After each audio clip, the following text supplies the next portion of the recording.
અરે કરોયો ભાઈ, એ તો મારે પ્રેમીલો લાડીલો ભક્ત છે, એને રાજી ખુશીથી અંદર આવો છો.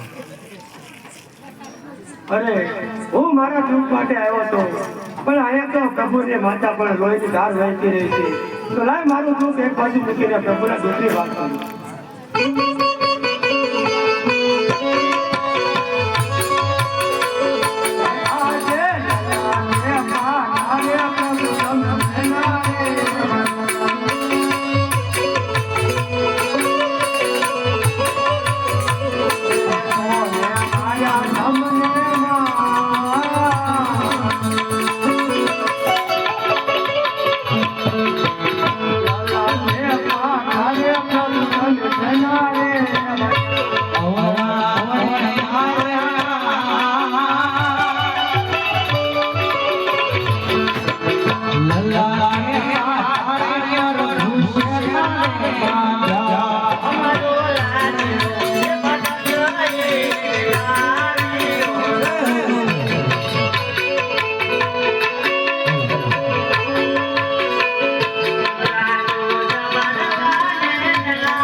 હું તમારો ગુનેગાર છું પ્રભુ, મને માફ કરજો પ્રભુ.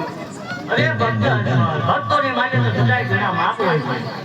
અરે હા, આ તમે સાચા કાના પાસે આવ્યા શું કામ હતું? હે પ્રભુ, તમે તો દેવોના દેવ છો પ્રભુ, તમે બધું જાણો છો, છતાંય મને પૂછો છો પ્રભુ. અરે રાજા, આ દુનિયામાં રહેવું હોય ને તો ઘણી વાર જાણ હોય ને તો પણ અજાણ રહેવું પડે છે. આ તમે એમ સમજો ને, આ તમારા કાનાને તમારા મુખે સાંભળવાની ઘણી ઈચ્છા થઈ.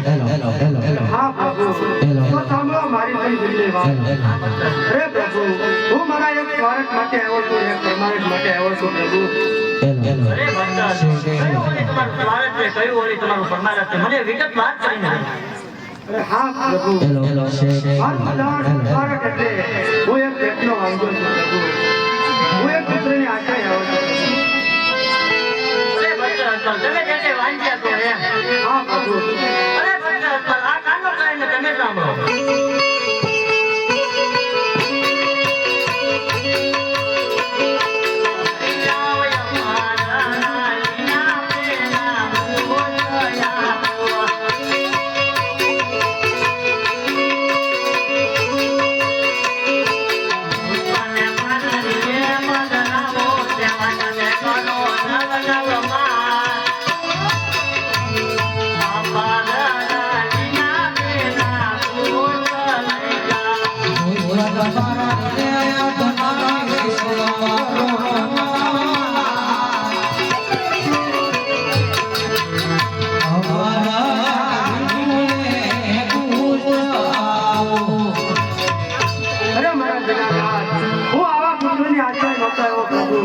મને તો જેવો હોય તો આપની જેવો પુત્ર જેવો પ્રભુ. અરે ભક્ત અજમલ, મારી જેવો તો પૂરો આ જગતની માનતા ક્યાંથી છે? હે પ્રભુ, આપ પોતે મારા ઘરે અવતાર ધારણ કરો પ્રભુ. શું વાત કરો છો ભક્ત અજમલ? હા, ખાતરની માંગણી કરી રહ્યા છો. હા પ્રભુ. અરે ભક્ત અજમલ, હું તમારા ઘરે અવતાર ધારણ કરું, જેની મારી ના કોઈ નથી. તો તમારે પણ મને વચનને બંધાવવું પડશે. અરે હા પ્રભુ, હું કોઈ પણ વસ્તુને બદલાવવા પણ તૈયાર છું. અરે ભક્ત હરબાલ, જ્યારે હું તમારે ઘરે અવતાર ધારણ કરું, મારી 54 વર્ષની ઉંમર થાય, તમારી દેવોનો સમય થાય, બ્રહ્મા વિષ્ણુ મહેશ હવે દેવલોકની માનતાથી, તો મારે સમાધિનો ચલો ખોલવા દેતા નહીં. અગર સત્ય કે છે પૂર્ણ પુણ્ય નંતર કૃષ્ણ અવતાર નહીં કરે. અરે હા પ્રભુ, એ પણ હું વચન આપવા તૈયાર છું.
હજી પણ એક ઈચ્છા રહી છે. અરે ભક્ત હજાર, મનની વાત મનમાં નો રહી જાય. જે પણ ઈચ્છા હોય મને ધીરથી જણાવો.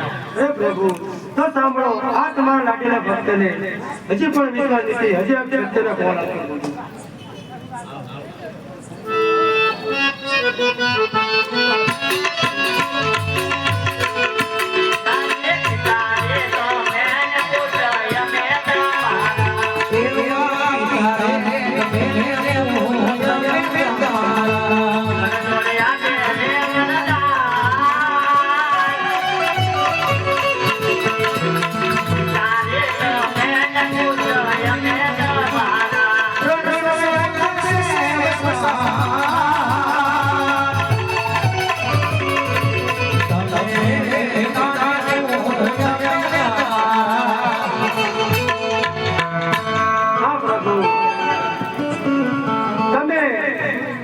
દુનિયામાં બધાને રાસલીલા બતાવી પ્રભુ. આ તમારા લાડેલા ભક્તને પણ એક રાસલીલા બતાવો પ્રભુ. ગુરુજી ગોમતીના ઘાટે રાવણ મારા ભક્ત અજમલે રાસલીલા બતાવો.